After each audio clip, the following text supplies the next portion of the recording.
Hello, my friends. So today I was asked the question, is there any way of doing solar on a budget? And it's funny that I actually say this because this house, if you look on the roof, they have solar. So they have solar panels and a Tesla. Now that system probably cost them a very, very pretty penny. So here's the thing. I don't know if they're still around, but there are government programs that if you install solar system that you get like rebate on your taxes or rebate back, which is a okay incentive, I guess you could say. Now, from someone who has 15 power stations, and at one point I had 15 plus solar panels set up, I actually did my own solar system. So what that means is I installed my own panels, ran my own wiring, connected my own batteries, connected my own charge controller, and connected my own inverter by myself. Just learned basic knowledge and basic learning, which is funny at the time because trolls are trolls and people are, they're like, oh, you're gonna blow up your house. I've had this system for like 7 years, running with never an incident. When it comes to wiring, now I've always wired stuff in vehicles and so forth, so I was kind of familiar with the general aspect of wiring, but when it came to sealed batteries and charge controllers and inverters and even solar panels, I had no idea what I was doing. So I did look up and watch videos on how to do each step one by one. But anyway, that's besides the point. A cheap, budget friendly way of doing it. I mean, you can buy a 100 watt solar panel for $89 if you can get lucky. If there's a sale, sometimes $69 on Black Friday if you get really lucky. One thing I've noticed about almost 85% of solar panels that say they're 100 watts very rarely ever give 100 watts. A lot of times I'll get anywhere from 20 to 75 watts on a 100 watt panel. Let's see, where do we want to go? Walk. Let's go this way. So yeah. So let's say $85. Let's just go there. So you could spend $85 for one 100 watt panel. If you want to go the route of using a power station, which is it's very practical. It's simple. There's really no wiring. A power station is basically a battery inside. So you take a battery inside, and then the company built around it a charge controller built in, AC plugs, USB ports, and basically your whole digital screen and everything all into one thing. So you just simply connect your solar panel to it, and then that solar panel charges the battery inside, and then you can use it just like that. Well, power stations. Total distance 2 miles. So, I mean, you're looking at $250 for a decent power station. And honestly, in my personal opinion, if you're going to spend any money for a power station, you might as well spend $1,200 to $1,500 for one, because the ones that are like $250, I mean, you could charge your laptop, you could probably connect your desktop computer to it, but basically the bigger the battery, the longer you can run stuff on.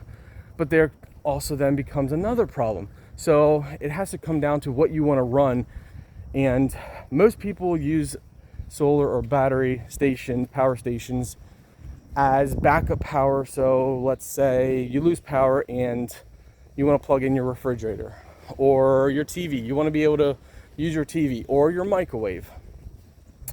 Well, then it comes down to the cheap ones for $250 probably aren't going to run a microwave or a space heater. because cheaper ones can only handle a certain amount of watts. So for example, a microwave or space heaters normally around 1,000 to 1,500 watts. So that means you need to have a power station that can handle a minimum of 1,500 watts. Normally I like to do about 1,750. I'd like to have like a 200 plus watt difference higher than what the appliance you're using. And now here's another thing. Now, if you're using a space heater at 1,500 watts, even if you have a power station that is 1,500 or 1,750 watts, if the battery's small, you're only going to run that space heater for an hour, if that.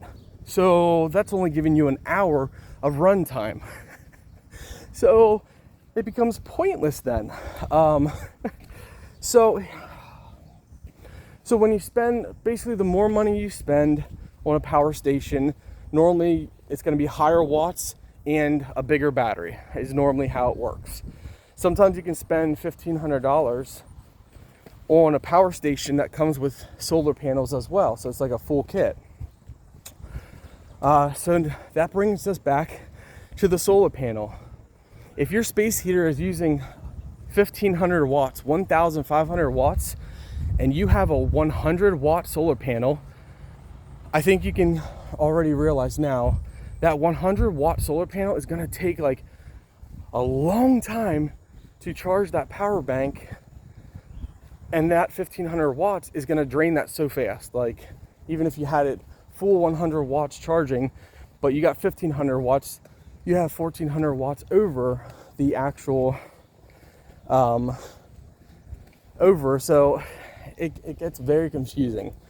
So, but let's say you just want to do for laptops, you wanted to power low end stuff, or just have it for backup for your TV, because TVs don't take many watts anymore.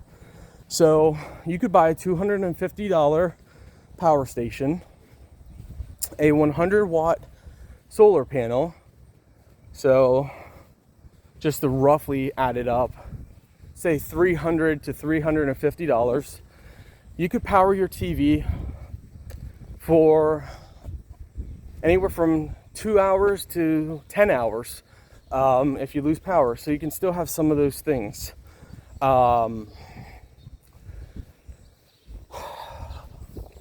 So $300, $350, you could power your TV, be able to charge your phones, charge your laptop with probably one of those power stations. But you definitely want probably to spend a lot more if you want to actually power your refrigerators and big stuff like that. Now,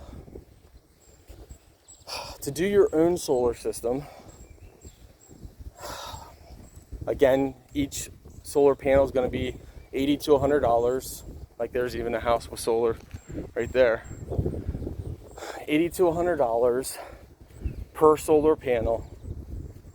And then to do your own system, you need to buy sealed batteries, which if anyone wants any links to stuff, I'll send links and stuff. But those batteries can run $200+ per battery. And then you need a charge controller, which can run probably for a good decent one, $180 to $300. And then for an inverter, which you want a good one, which I'd recommend 2,000 watts inverter, you're looking at another $200 to $400. So right there, you're already deep in money, and you only have, one solar panel. So it's unless you can write it off somehow, like for your business, or you look into programs. Now, there's not any real efficiently cheap way of doing solar that's practical. You can spend $89 for a power station that can charge your cell phones and possibly your laptop.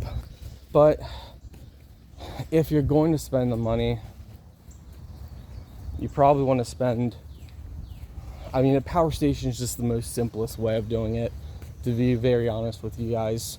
I've done it many ways. Like I said, I have at least 10 plus power stations.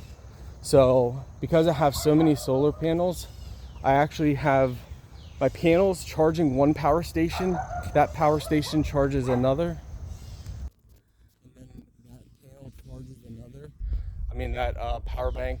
So basically, solar panels charge one power station, that power station charges another power station, that charging station powers another, and it goes down the whole line and gives a trickle effect. So I'm always, pretty much my power stations are always fully charged. Now, one nice thing about having a bigger power station, which I'll go into details here. So something that's very important for me as my business, why I have so many power stations, is if I lose power, I still need to work. So I actually have like a $500, $600 power station connected to my desktop computer at all times. And that power station, I actually have that always fully connected to my AC outlet, like our wall outlets in your house. So it's not saving me any money or anything like that. But what it does is, if we lose power, because my computer's connected to that power station, if we lose power, my computer doesn't shut off randomly because of the power loss. It actually stays on. So I'm able to keep working. Now, because we lost power, that power station's no longer getting any power to charge the power bank up. So after this one, I think could run like 6 hours, 7 hours without being charged or connected at all. When that runs out, it would shut off. But because I have solar panels and other power stations fully charged, I can connect those other power stations to my computer power station and always keep that charged. And I probably could go,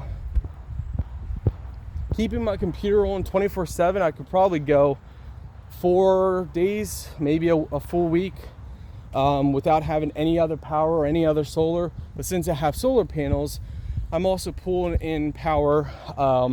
So I could go quite some time with just my computer. Now for other stuff, I don't know, but I just hate to say there's not really any cheap way of doing solar. There's people out there that will tell you, oh yeah, you can. Yeah, you can do cheap solar. You could buy a 10 watt solar panel, like a little solar panel, and spend $30.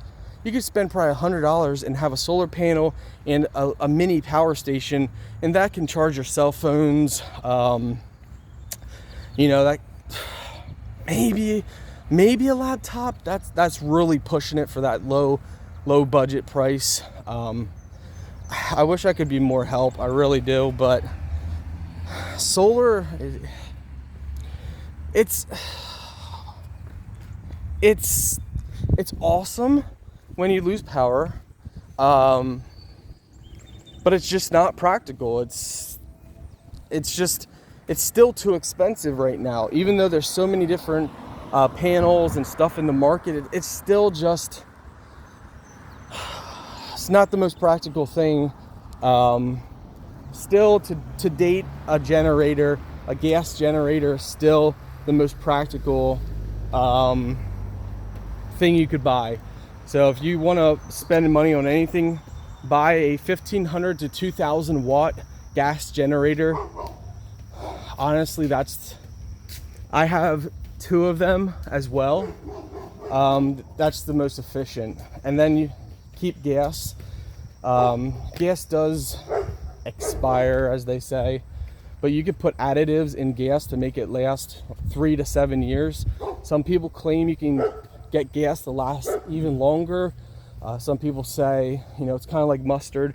Mustard can expire, but people say 2, 3, 4 years after expiration, as long as it's kept in the fridge, it still is fine. Everyone has their opinion on everything. So yeah, if you're really looking for efficiency, still a gas generator is still the best option. Now, what I didn't address is the solar panels that are on people's roofs, like an actual solar system built into your house. So all the stuff I've talked about is portable. I could take everything that I've built, my whole solar system, and take it to a log cabin if I wanted to. The ones that are on house roofs that are actually hardwired into your electrical system, those are a little different. So, and those, I've seen people say they've spent $5,000, some people say $15,000, some people say $25,000 for a system. To me, unless I was on crazy rich, like crazy rich, I would never do an in-home system, even though it would be nice. To spend that kind of money, I just wouldn't. Like, there's a house over here that has panels as well. So there's a lot of homes that have actual built-in home systems. The key is there used to be really good rebates. So if you would spend $7,500 for a system, you could get like $4,000 rebate on taxes or tax season. I don't know if those incentives are still there. If they are, I mean, might not be a bad option. You would have to talk with a solar company and ask them, okay, what appliances could you run on the solar and how long could you run them? Because that's your biggest, most important things is how many watts you can run on a system and how long can you run at the maximum watts. That's what you want to know. So yeah, solar's awesome. Don't get me wrong. I mean, solar is amazing, but cheap or practical, it's not really any real good option, unless it's just to charge your cell phones. Then there's cheap options. Then you can spend $30 and get a solar power bank for $30 that you can connect to your phone and keep your phone charged. Then it's cheap. But for like actual home and bigger things, it gets expensive. So hope that answers the question.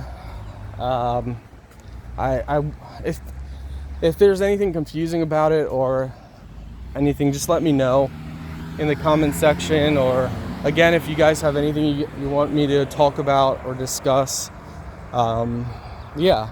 And also another thing, those power stations that you buy or if you do your own battery setup, the solar panels don't last forever.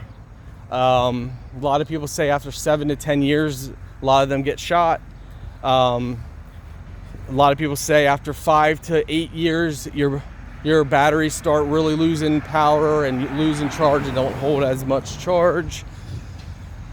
So, and power stations, wear and tear, they have issues. I mean, I can't tell you how many power stations, for example, if you buy a power station and you keep it out in a garage that's not heated and it goes through winter, sometimes one round of winter of really deep cold can actually kill your power station and just kill it for good, and it won't work. So there's a lot. When it comes to a gas generator, you can put that thing outside anywhere, and pretty much if it's a good quality one, and you maintain it, you remove the fuel from it when you're not using it. So that's important.